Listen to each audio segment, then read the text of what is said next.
श्री स्वामी समर्थ. जय जय स्वामी समर्थ.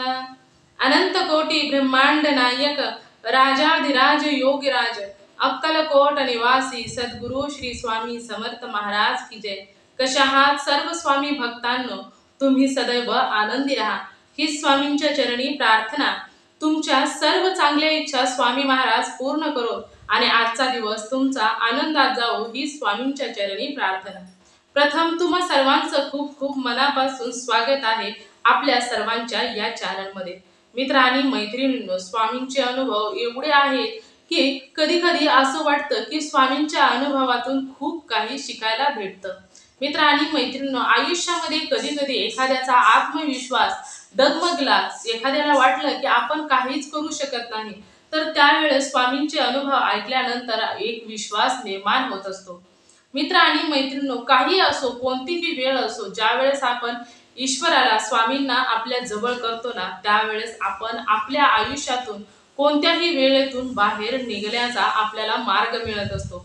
मित्र आणि मैत्रिणींनो, आयुष्यामध्ये सर्वच वेळी सारखं येत नसतात, म्हणजे प्रत्येक प्रसंग हा सारखा नसतो. कधी कधी आयुष्यामध्ये संकटे येतात, कधी अडचणी येतात, कधी आनंद असतो, कधी दुःख असतं, कधी सुख समाधान असतं. परंतु मित्र आणि मैत्रिणी, ज्या वेळेस आपल्या आयुष्यामध्ये आनंद असतो त्यावेळेस आपल्याला ईश्वराचं एवढं ईश्वराच्या भक्तीचं लक्षात येत नाही. परंतु ज्या वेळेस अडचणी येतात, दुःख येतात, संकट येतात, त्यावेळेस आपल्याला एकच मार्ग दिसतो, तो म्हणजे ईश्वराचा, ईश्वर भक्तीचा. कारण आपल्याला माहित असतं की या वाईट वेळेतून ईश्वरच आपल्याला बाहेर काढू शकतात. परंतु मित्र आणि मैत्रिणींनो, ज्यावेळेस आपल्यावरती चांगली वेळ असते, सुखाचे, समाधानाचे, आनंदाचे दिवस असतात, त्यावेळेस देखील ईश्वराचं स्मरण करणं गरजेचं असतं. मित्र आणि मैत्रिणींनो, आजचा जो मी तुम्हाला अनुभव सांगणार आहे, तो अनुभव एका दादांचा अनुभव आहे. आणि तो दादा हा स्वामींची भक्ती एवढा करतो की त्या दादा ज्यावेळेस एखादी गोष्ट सांगतो त्यावेळेस स्वामी त्याचे सर्व ऐकतात, असं जरी म्हटलं तरी देखील चालेल. परंतु त्या दादांच्या आयुष्यामध्ये तो स्वामींची एवढी भक्ती करतो, स्वामींची प्रत्येक श्वासाबरोबर तो स्वामींचं नाव घेतो. तो दादा कोणत्याच पद्धतीने स्वामींची भक्ती वगैरे काही करत नाही, फक्त स्वामींचं नामस्मरण. मित्र आणि मैत्रिणींनो, तुम्हा सर्वांना सांगते की ज्या वेळेस स्वामींचं तुम्ही नामस्मरण करता, ही सर्वात श्रेष्ठ सेवा मानली आहे.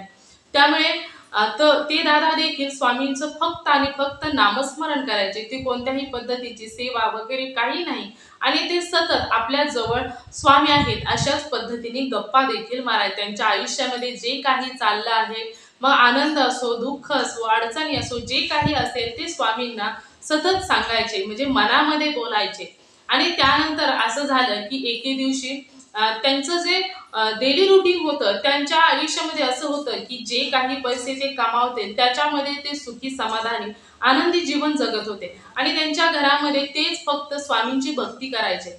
आणि त्यानंतर ते जे काही त्यांच्या जवळ पैसे येतील तेवढ्याच पैशामध्ये ते आनंदात राहायचे. आणि त्यानंतर त्यांच्या पत्नीला काही दिवसानंतर एक मुलगी झाली. आता त्या दादा वडील झाले, आणि वडील झाल्यानंतर त्या दादांना मुलगी झाली. त्यावेळेस त्यांचे जे नातेवाईक होते, ते सर्व होते, ते लोक त्यांना बोलू लागले की पहिली बेटी लक्ष्मीची पेटी, किंवा म्हणजे असं पहिली बेटी धनाची पेटी, लक्ष्मी घरी आली, असं सतत बोलू लागले. त्यावेळेस म्हणजे दादांचं असं होतं की त्या दादांच्याकडे 1 रुपयाचाही सेव्हिंग नव्हतं, बँक बॅलन्स काही नव्हता त्या दादांच्या खात्यामध्ये.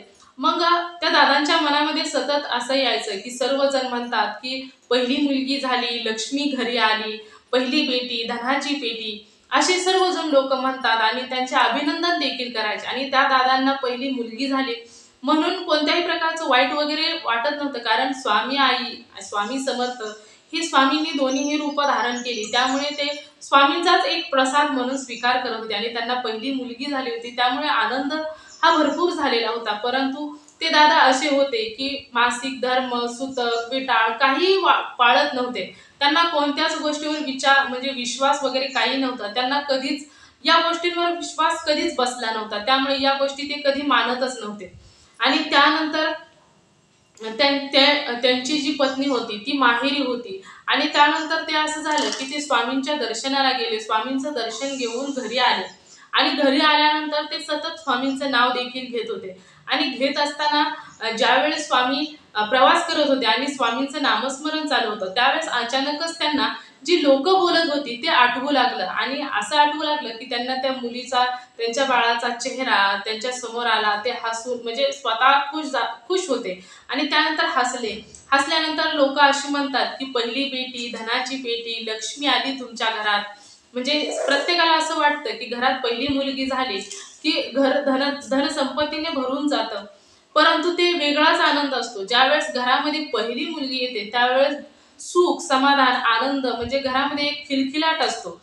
त्या दादांच्या मनामध्ये असा विचार आला की ते स्वामींना हसत हसत म्हणाले की स्वामी, बघा ना हो की माझ्या बँकेमध्ये 1 रुपयाचा सुद्धा बॅलन्स नाही आणि सर्व लोक म्हणतात की पहिली बेटी, धनाची पेटी, पहिली मुलगी झाली की लक्ष्मी घरात येते, धनधान्याने, धनसंपत्तीने घर भरून जाते. आणि त्यानंतर एवढंच म्हणले आणि स्वामींच्या नामस्मरणाला सुरुवात केली. त्यानंतर दादांनी प्रवास पूर्ण केला, घरी आले. स्वामींची नामस्मरण, घरातील जी काही कामं आहेत त्यामध्ये ते मग्न झाले. आणि त्यानंतर जे बघा, ज्यावेळेस एखाद्याला पहिली मुलगी होते त्यावेळेस काही स्कीमा निघत असतात, सरकारकडून काही स्कीमा निघत असतात. आणि त्यावेळेस त्यांच्या पत्नीने त्यांच्या मुलीचं देखील ज्यावेळेस ती जन्मली म्हणजे या महिन्यापासून या महिन्यापर्यंत जन्मलेल्या मुलींसाठी काही स्कीमा निघतात. त्यावेळेस त्यांच्या पत्नीने त्या स्कीम मध्ये त्यांच्या मुलीचं नाव नोंद केलं होतं आणि त्यानंतर त्यांच्या मुलीचं नाव देखील त्यांनी नोंदवलं होतं. आणि असं झालं की ज्यावेळेस दादा घरी आल्यानंतर त्यांचं जे काही डेली रुटीन होतं ते चालू केलं. आणि दुसऱ्या दिवशी सकाळी 7 वाजताच पत्नीचा फोन आला. पत्नीचा फोन आल्यानंतर त्यांनी विचार केला की एवढ्या लवकर सकाळचा फोन आला म्हणजे दादांना टेन्शन आलं की काय झालं असेल, कोणता प्रॉब्लेम आला असेल का, बाळ चांगलं आहे का.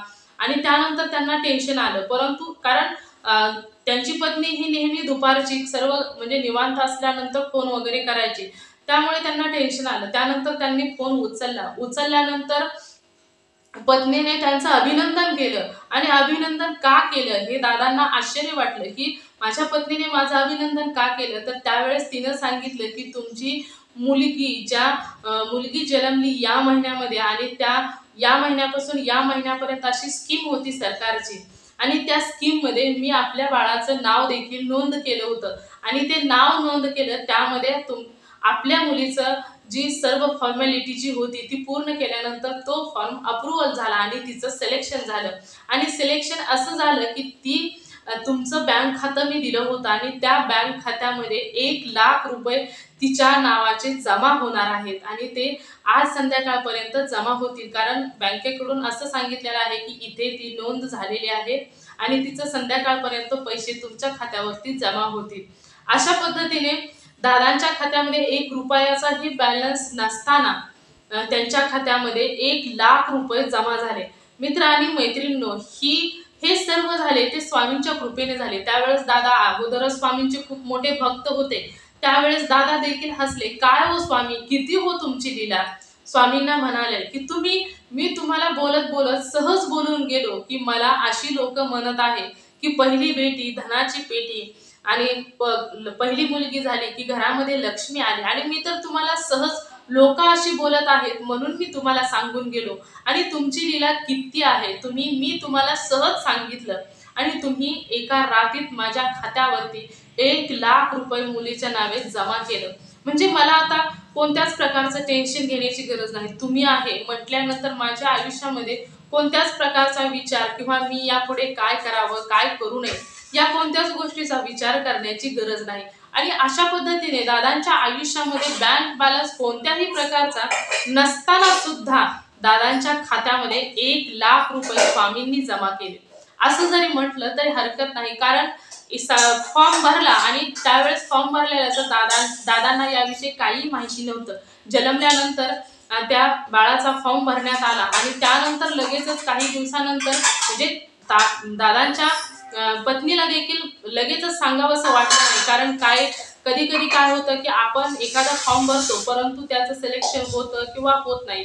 त्यामुळे त्यांनी ज्यावेळेस त्या फॉर्मची पूर्ण फॉर्मॅलिटी पूर्ण झाली आणि सिलेक्शन झालं त्याच वेळेस दादांना सांगितलं आणि नेमकं त्यानंतर दादांच्या खात्यामध्ये 1 लाख रुपये जमा झाले. जशी लोक म्हणाली की पहिली बेटी, धनाची पेटी, घरी लक्ष्मी आली आणि त्याच पद्धतीने स्वामींनी तो शब्द खरा केला।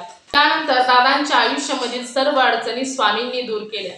मित्र आणि मैत्रिणींनो, त्यामुळे जी लोक स्वामींची होऊन जातात त्या लोकांच्या सर्व अडचणी, दुःख, कोणतंही त्यांच्या डोक्यामध्ये असणारा विचार किंवा त्यांना त्यांचं आयुष्य सर्व काही स्वामी तारून नेत असतात।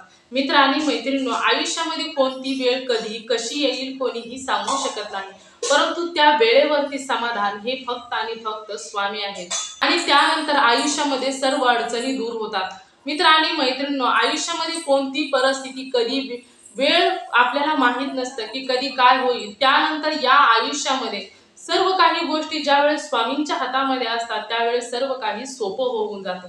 मित्र आणि मैत्रिणींनो, या दादांच्या आयुष्यामध्ये 1 रुपयाचाही बँक बॅलन्स नसताना स्वामींनी त्यांच्या खात्यामध्ये 1,00,000 रुपये जमा केले आणि ते फक्त स्वामी भक्त, पूर्वीपासून ते स्वामींची खूप नामस्मरण करायचे, परंतु त्यांनी सहज स्वामींना बोलून गेले आणि त्यानंतर स्वामींची लीला पहा तुमच्या देखील लक्षात येईल। ज्यावेळेस आपण स्वामींचं होतो त्यावेळेस स्वामी आपला सर्व भार सांभाळत असतात। मित्र आणि मैत्रिणींनो, हा होता त्या दादांचा चमत्कार, दादांना आलेला स्वामींनी अनुभव दिलेला आणि त्यानंतर स्वामींनी त्या दादांच्या आयुष्यामध्ये कशा पद्धतीने चमत्कार केला, त्या दादांच्या आयुष्यातून कशा पद्धतीने सर्व अडचणी, दुःख दूर केलं। म्हणजे दादांना असं वाटलं, म्हणजे स्वामींना असं वाटलं असेल किंवा दादांना असं वाटलं असेल याबद्दल मला कोणत्याही प्रकारचा आयडिया नाही, परंतु स्वामींनी दादांना मुलगी झाली आणि त्यानंतर स्वामींनी दादांच्या खात्यामध्ये 1,00,000 रुपये जमा केले आणि त्यानंतर आता दादांना की मला मुलगी झाली, यानंतर कोणत्याही पद्धतीचं टेन्शन राहिलं नाही, स्वामींनी सर्व काही व्यवस्थित केलं। तर हे आहे ईश्वराच्या भक्तीचा। ईश्वराची ज्यावेळेस तुम्ही मनापासून मनोभावे सेवा करता, आपले सर्वस्व अर्पण करता।